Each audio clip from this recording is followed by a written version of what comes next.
Well, if you really want to seek something new and better, a good place to begin is to ask what's wrong with this system of political economy from an environmental point of view, the situation that we have today. And I think the answer is that a whole series of factors, some of which were mentioned by Tim last night, most of which, in fact, come together to produce a system that is terribly destructive of environment.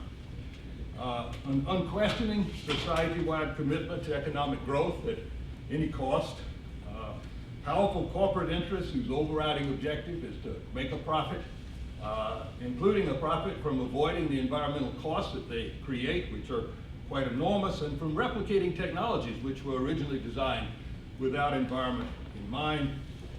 Markets that systematically fail to recognize environmental costs unless forced to do so by government intervention, but government that's subservient to these very same corporate interests and dependent itself on economic growth.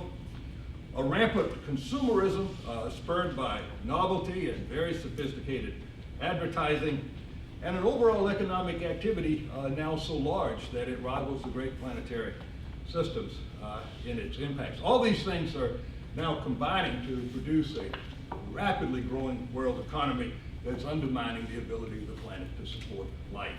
That's really where we are today. Now, this environmental reality is linked powerfully with growing social inequality and the erosion of real democratic governance and popular control. We need a powerful democratic reality to guide and regulate the economy for environmental and social ends, and only a society that is genuinely cohesive and fair to its people is likely to rise successfully to the shared challenges like the environment.